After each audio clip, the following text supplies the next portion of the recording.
City corporation অপেক্ষায় না থাকে নিজেদের বর্জ্য নিজেরাই পরিষ্কার করতেছে। এটা তো আমরা যদি এখন পরিষ্কার না করি 4টা-5টার দিকে তো আমরাই গন্ধের জন্য বের হতে পারবো না। এখানে যে গরু জবাই হয়েছে আজকে আগামী দিনটা বুঝেই যাবে না।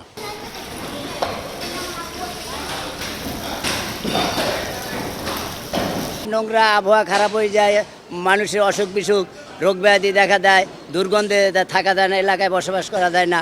এজন্য তো তাদের অপেক্ষা না থাকে, সোসাইটির অপেক্ষা না থাকে আমরা নিজেদের ময়লা নিজেরাই পরিষ্কার করি নিয়ে প্রত্যেকের বাড়িতেই। রাস্তায় কোরবানি দিতে হচ্ছে জায়গা শর্টেজের জন্য। সো আমাদের নিজেদেরই উচিত এই বজ্রগুলো কিভাবে পরিষ্কার রাখা যায়।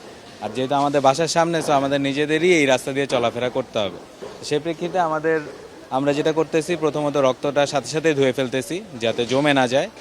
আর সাথে সাথে আমাদের যারা সাথে আছে সাপোর্টিং হ্যান্ড, আমরা সবাই মিলেই এই রক্তটা প্লাস চামড়ার যে বর্জ্যগুলো এগুলো নির্দিষ্ট স্থানে ফেলার চেষ্টা করতেছে। আর সিটি কর্পোরেশন থেকে যেই ব্যাগ দিয়ে গেছে আমাদের, আমরা ইনশাল্লাহ বড়ি বা আলাদা যেই বর্জ্যগুলো থাকে পরবর্তীতে ওগুলো আমরা ওই ব্যাগে করেই সিটি কর্পোরেশন হাতে আবার হ্যান্ড ওভার করবো। হয়তো 5টার দিকে আসবে, তো আসলে ইনশাল্লাহ আমরা ওনাদের দিয়ে দিব।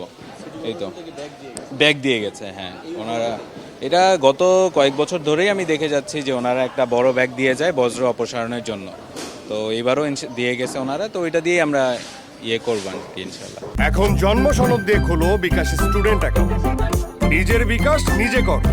ওই যে এগুলো আমরা নিজেদের উদ্যোগেই আমরা কিন্তু ওই যে ওয়াটার দিয়ে এটা ক্লিন করে ফেলে আর কি। তারা জাস্ট ওই যে আবার ওই যে ময়লার ব্যাগ দিয়ে গেছে থেকে সোসাইটি থেকে, আমরা জাস্ট ওই যে কালো ব্যাগগুলোতে ময়লাটা ঢুকাই আর বাইন্দা রাখে দিব, তারা আসে নিয়ে যাবে। সবার উদ্যোগে এটা নেট অ্যান্ড ক্লিন হয়ে যায়। এই যে রাস্তা দেখেন না এখন, আগামী দিন আসি দেখবেন যে কোনো সব পরিষ্কার। এখানে যে গরু জবাই হয়েছে আজকে আগামী দিন এটা বুঝেই যাবে না।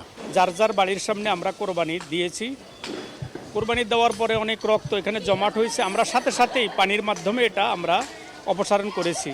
এখন বাকি যে বর্জ্য আছে কোরবানির, এগুলিও আমরা নিজস্ব উদ্যোগে যার যার বাড়ির সামনে আমরা পরিষ্কার করে নিচ্ছি। আশা করতেছি 4টার মধ্যে ইনশাল্লাহ আমাদের রোড পুরা কমপ্লিট হয়ে যাবে। এছাড়া আমাদের যে সোসাইটি আছে, সোসাইটির নিজস্ব একটা উদ্যোগে সিটি কর্পোরেশনকে সাথে নিয়ে 4টার থেকে ওনারা চিরুনি অভিযান চলবে পরিষ্কারের জন্য। আল্লাহর রহমতে যদি আপনারা 5টার দিকে আসেন বা 6টার দিকে আসেন, এসে দেখবেন আমাদের বনশ্রী একদম ক্লিন হয়ে গেছে।